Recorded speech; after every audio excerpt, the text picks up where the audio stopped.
Now there's a very important caveat in the construction of universal proofs, and that has to do with these arbitrary constants we've been introducing, these temporary names. Suppose we're in the course of our universal proof and we've introduced this arbitrary constant e. Well, once we've introduced that constant, we can't introduce another constant by existential instantiation that figures in the proof of some property that belongs to e. This applies both in universal introduction and in generalized conditionals.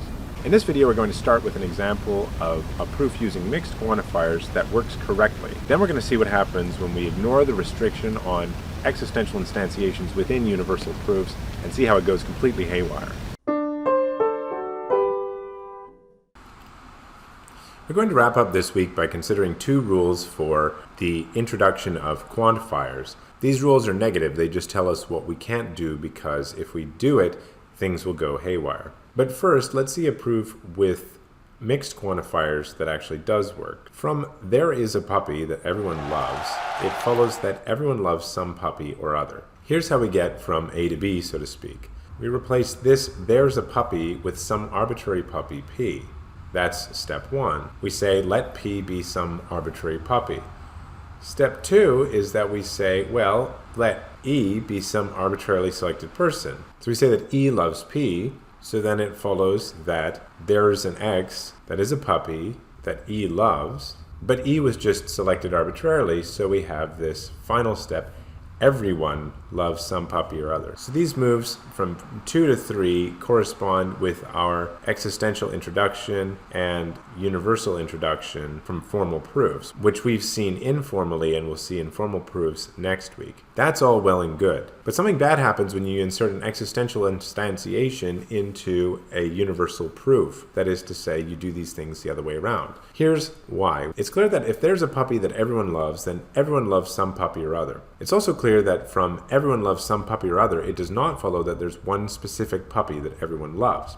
But if we aren't careful about the order of the use of rules, then we can prove just that. Here's a pseudo-proof that shows what I mean. Suppose we start with this everyone, and we say E for everyone loves some puppy or other. And then suppose that we replace some puppy or other with P for some specific puppy. Well, then we wind up with this sentence, E loves P, and then we can say, well, since E is arbitrarily selected, everyone loves P. We can apply existential generalization to say everyone loves some puppy, and then we can apply universal generalization or universal introduction to say everyone loves some puppy. But wait a minute, this puppy was just arbitrarily selected, and now it's taking this placeholder where we mean some specific puppy.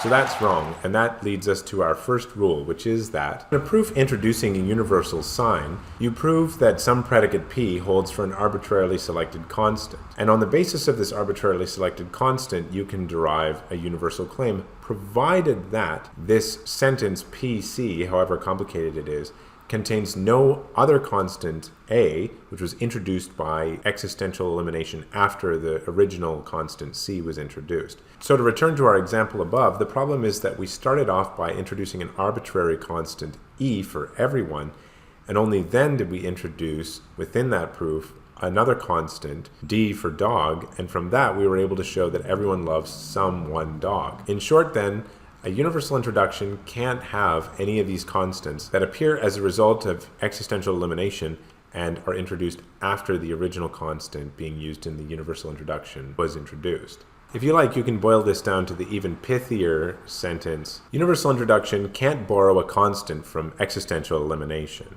Rule 2 just extends Rule 1 to conditional generalizations. So if in the course of a proof that all P's are Q, you assume that C is a P and derive that C is a Q, then this sentence, C is a Q, cannot contain any other constant A introduced after C was introduced by existential elimination. So Rule 2 just applies Rule 1 to general conditional proofs. The basic idea then is just that existential eliminations cannot introduce new constants in the course of a universal introductive proof if those constants figure in the universal introduction proof itself. If we don't bear this point in mind, we'll introduce some pretty wacky results. So as a general rule then, be very careful whenever you use existential elimination within the course of universal introduction. It's not impermissible because you could introduce existential eliminations in the course of a universal introduction that have constants that don't get used in that universal introduction. But if they figure in the universal introduction, that is to say they appear in the proof, then you're breaking either Rule 1 or Rule 2. Well, that's it for week 14 and our introduction to methods of proof involving quantifiers. That's also good news for me because it's starting to rain. If you have any questions, just let me know, and as always, I'll wait to hear from you. Good luck.